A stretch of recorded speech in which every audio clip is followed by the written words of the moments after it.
But when it comes to the private sector in general, we should be making use of the independent sector. I don't have any problem with that. I bet you don't. I bet you don't, Prime Minister. I'll tell you something. I have a problem with you not answering that question, because it is a matter of public interest, and let me explain why. First and foremost, for clarity, I don't care whether or not Rishi Sunak chooses to opt out of the NHS. What I do care about is that he is entirely transparent about that decision. I'll tell you why. Because the NHS is in crisis. Almost every part of the workforce, from hospital workers all the way through to chief executives, say the NHS is failing patients. We have a postcode lottery of hospital care. Staff are in revolt over pay and conditions. Today, there are some stories I want to draw to your attention on the front pages of the Sunday newspapers, if you haven't had a chance to look. The Observer is reporting that 3 hospital trusts in England are encouraging patients to pay for their own treatment, including operations. The Sunday Times reports that 500 million quid has been found stuffed down the back of the government's sofa. And that has been sent out to local NHS trusts, who will now suddenly, miraculously, start buying up thousands of bed spaces inside care homes. Really? Really? And where are all these magic beds? And where are all the magic carers who are going to be looking after the patients who are being discharged suddenly?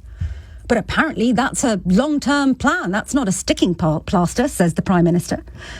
The Independent then runs a story saying that Stephen Barclay, the Health Secretary, Mr.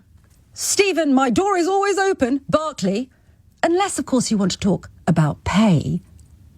Stephen Barclay is saying, you know what, we might look at better pay awards for 2023-24 for NHS staff, but as long as you're prepared to be more productive. Really, Mr. Barclay? Take that to the striking ambulance workers, the striking nurses, the soon-to-be striking doctors. Because every weekend they call this programme telling me they are on their knees. Productivity, quite frankly, is not even on the bargaining table. So, do I think the Prime Minister should be entirely transparent about whether or not he uses the service that he is seeking to reform? Yes. If he wants to go private, let him. That's his personal choice. But should voters of this country be able to make the decision as to whether or not his decision-making processes about reform of the NHS is based on his personal lived experience as well as talking to the experts? Yes, they should. Absolutely. Nevertheless, the Prime Minister says people like me are wrong, that it is not in the public interest for him to reveal whether or not he ever sees an NHS GP. He says it's not in the public interest. So who's right? Rishi Sunak, the PM, or me? 0345 60 60 973. I'll tell you what. As a voter, I want to know this. Has Mr. Sunak, the Prime Minister, had a parent die in an A&E because there was no quiet room for him to die in because there were no bed spaces?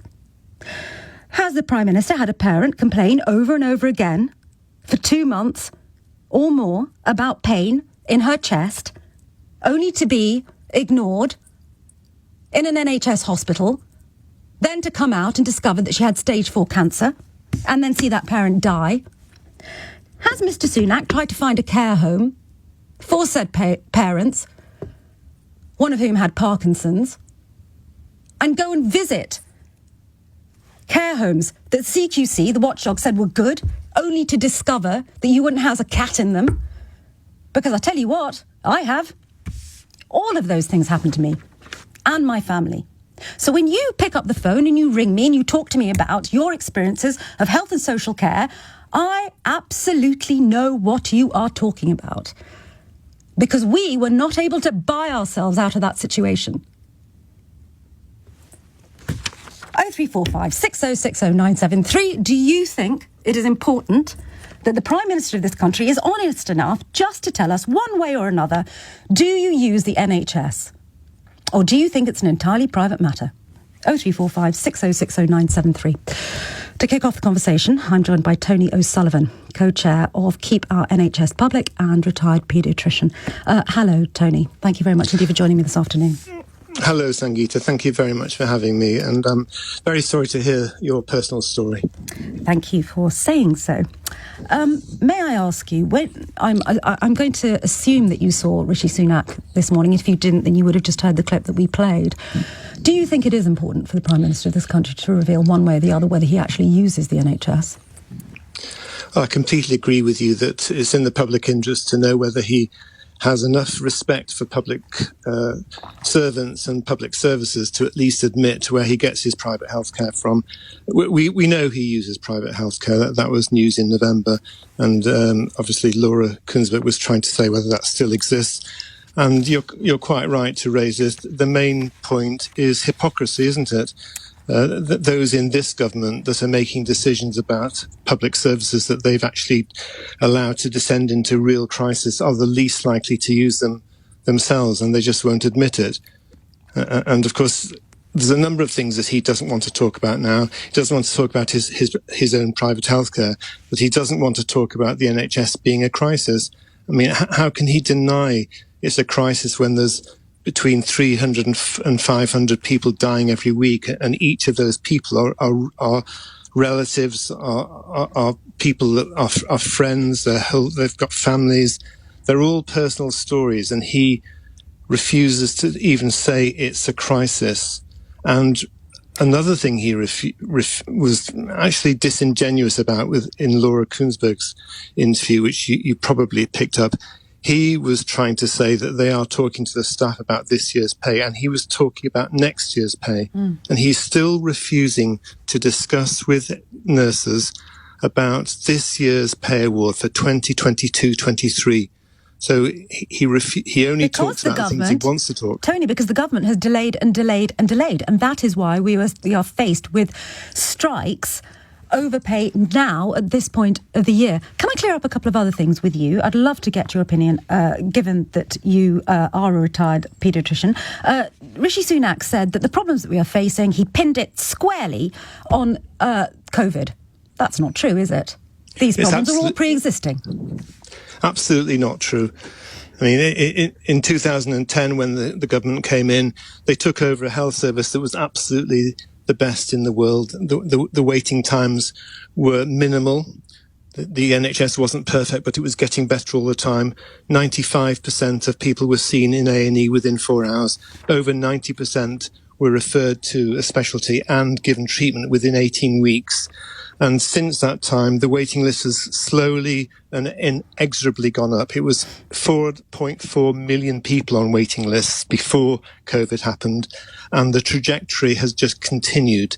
It's not because of COVID. COVID obviously made things worse, but the actual truth is that this government has deliberately seen the NHS and social care deteriorate to the point where they knew that a pandemic or another emergency would mean that the NHS basically fell over.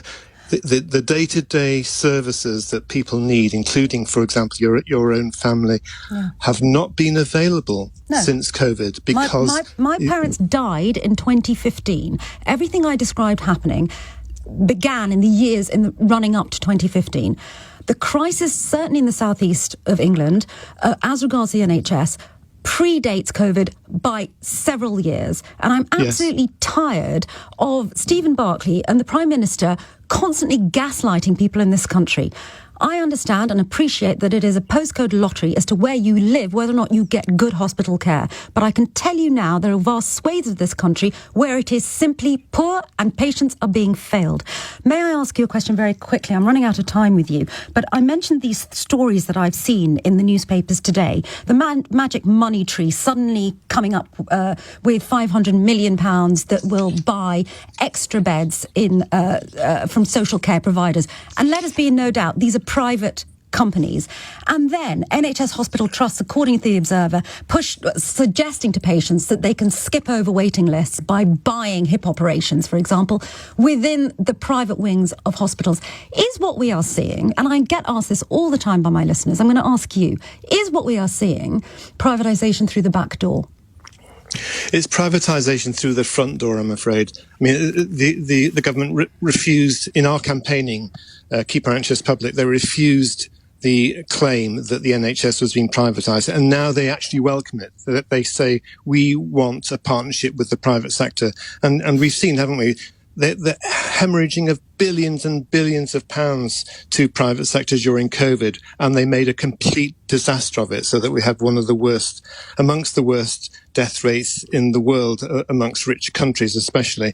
The change of the law that they brought in 2012 allowed NHS foundation trusts to raise up to 49% of their income from private. So this story has been going on for years, but now they're actually bringing it to the point where NHS hospitals, I think it's disgraceful really that they're using their own NHS staff to offer a two-tier system, and the real danger now is that we're descending into a two-tier system, which is gross inequality, and it's going to be inequality for the poor, for the black and minority ethnic community, for women. It's going to be absolutely escalating, and that's what we have to fight against now. We need to pay the NHS staff now, a fair settlement for nurses and ambulance staff, stop the hemorrhaging of staff out of the NHS, pay social care staff properly, bring back public social care provision, and then you can look after patients safely